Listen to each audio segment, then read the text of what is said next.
The storm rolled across the open plains like a beast unleashed, swallowing everything in its path. Wind screamed through the tall grass, bending the fence posts along the deserted road. Emily clutched her soaked shawl tighter, her teeth chattering as cold rain drenched her from head to toe. The world around her was reduced to noise and darkness, the sound of thunder rolling in waves and the sight of endless black clouds that seemed to chase her wherever she turned. Her car had died nearly 2 hours ago, its engine coughing its last breath in the middle of nowhere. She'd tried calling for help, but her phone battery had flickered and gone black, leaving her with nothing but the howling wind and the relentless rain. For the first hour, she'd told herself that someone would drive by, that she just had to keep walking. But now, as the mud pulled at her feet and her legs trembled with exhaustion, hope began to fade into panic. Lightning flashed, painting the land white for a heartbeat. A lonely barbed wire fence stretched along the road, vanishing into darkness. Emily stumbled toward it, one hand gripping her ankle after stepping wrong in a pothole. Pain shot up her leg like fire. She gasped and collapsed beside the fence, the cold biting through her soaked clothes. Her breath came out in ragged clouds. She was shivering too hard to think. "Please," she whispered to no one. "Someone, help me." The storm didn't care. The wind roared louder, whipping her hair into her face. She tried to crawl forward, dragging herself off the road, when suddenly, a faint glow appeared in the distance. 2 pinpricks of light, growing larger. Headlights. Her heart leapt. She struggled to her feet, waving both arms wildly. "Stop. Please, stop," she cried, her voice almost lost in the storm. The old pickup slowed, its engine rumbling low as it rolled to a stop beside her. The driver's door creaked open. A man stepped out, tall, broad-shouldered, wearing a wide-brimmed hat that shielded most of his face from the rain. His denim jacket was dark with water, his boots sinking into the mud with each step. "What the hell are you doing out here?" His voice was rough, deep, but steady. "My car, it broke down," she stammered. "I tried to walk, but..." He didn't wait for her to finish. Without hesitation, he reached out, scooping her up as though she weighed nothing. Emily gasped, startled, as his strong arms lifted her effortlessly. She caught the scent of earth and leather, the heat of his body cutting through her shivers. He carried her to the truck, opened the passenger door, and set her inside. The heater blasted to life with a low hum, fogging the windows with warmth. She sat trembling, water dripping from her hair, her shawl clinging to her like a second skin. Thank you," she said between breaths. "Please, hurry up, I think my ankle's broken." The man shut the door and rounded to the driver's side. His face was half hidden by the brim of his hat, but in the brief flash of lightning, she caught a glimpse of sharp features and a jaw dusted with stubble. He didn't speak for a moment, just turned the key, and the truck roared to life.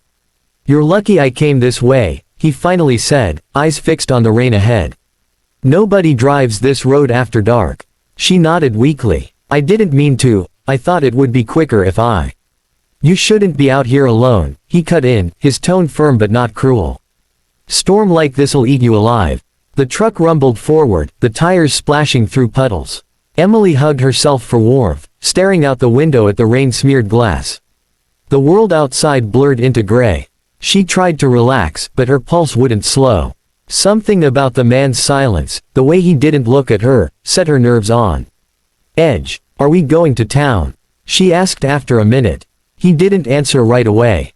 His hand tightened on the steering wheel. "Not yet," he said finally. "Roads flooded that way. We'll take the back route." Her stomach turned. Back route. "But, trust me," he said, his voice low, final. The headlights cut through the rain as the truck veered off the main road, turning onto a narrow dirt path that wound between dark hills. There were no other lights now, no signs, no sound except the engine and the rain drumming against the roof. Emily swallowed hard, glancing at him out of the corner of her eye. His expression was unreadable. The storm outside grew softer, but inside the truck, tension thickened the air. She looked down at her ankle, swollen, throbbing, and whispered, "Please, just hurry up." The man's jaw tightened. "We'll get there soon," he said. But as the truck disappeared deeper into the valley, she realized she no longer knew where there was, or who exactly she was sitting beside. The rain had slowed to a whisper by the time the truck stopped. Emily blinked through the fogged window, trying to make sense of where they were. A small wooden cabin stood a few yards away, light spilling faintly from its single window. The storm clouds had thinned, revealing a sliver of moonlight that cast long shadows across the valley. The air felt heavy, too still, as if the world was holding its breath. The rancher stepped out of the truck first. Without a word, he opened her door and bent down. "Can you walk?" he asked, his voice low and rough, almost kind but edged with something unreadable. I don't think so," she stammered, her ankle throbbing at the slightest movement. He nodded once, then lifted her again, one arm beneath her knees, the other behind her back. His grip was strong but careful. She could feel the warmth of his chest against her side, the slow, steady beat of his heart. She wanted to feel safe, she really did, but something about the silence, the remoteness, the strange familiarity in his face kept her heart pounding.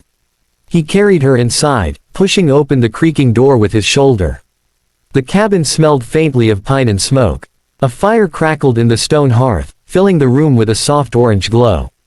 There were shelves stacked with canned food, a simple wooden table, a rifle hanging on the wall, and a single leather chair facing the flames.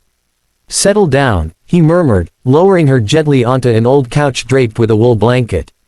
She sank into it, shivering from both cold and nerves. He moved to the fireplace, feeding it another log. The light danced across his features, weathered skin, a strong jawline, eyes that held years of something she couldn't name. He looked like he'd lived alone for a long time. "Where are we?" she asked finally, her voice barely above a whisper. "My place," he said, still watching the fire. "You were half dead out there." He disappeared into the small kitchen and returned with a steaming mug. "Drink this tea. It'll help." She took it with trembling hands, the warmth seeping into her fingers. "Thank you," she said softly. I didn't think anyone would stop." He didn't answer. He sat down in the chair across from her, elbows on his knees, studying her.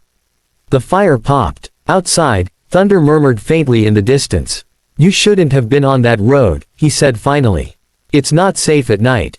"I didn't have a choice," she murmured. "My car broke down. I just wanted to find help." He nodded slowly. "Help," he echoed, as if tasting the word.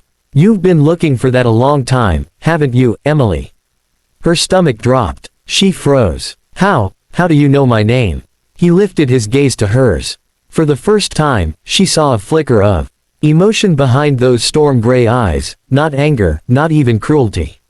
Something older. Sadness, maybe. "You really don't remember me," he said quietly. Her throat went dry. "What are you talking about?" He took off his hat, setting it on the table. The firelight revealed a long, pale scar cutting across his temple. And just like that, her world tilted. The image hit her like a flash, a dark road, headlights, the screech of tires, broken glass, and a man lying motionless in the rain. Her hands began to shake.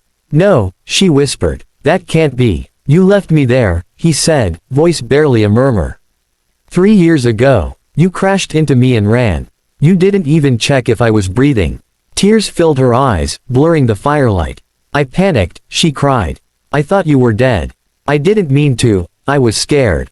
He didn't move. For a moment, the only sound was the rain dripping from the eaves outside. "I know," he said finally. "I used to be angry. Spent months wondering why you didn't look back. But out there tonight, when I saw you lying in the mud, something in me just stopped." Emily covered her face with her hands, sobbing. "Please," she whispered, voice breaking. "I'm begging you, don't hurt me." He stood slowly, towering over her. For a moment, she thought he might. But instead, he knelt beside her and began to unwrap her ankle. His hands were gentle, practiced. He tore a strip from his old shirt and wrapped it snugly around the swelling. "I don't hurt people anymore," he said softly. "I just needed you to remember." She stared at him, speechless, tears glistening on her cheeks. He rose, picked up his hat, and walked to the door. "There's a phone on the table. You can call for help when you're ready." Then he stepped out into the soft rain, disappearing into the night. Emily sat frozen, the fire crackling, the warmth of his kindness burning hotter than the flames. The man she'd once left for dead had saved her life, and forgiven her without a word of hate.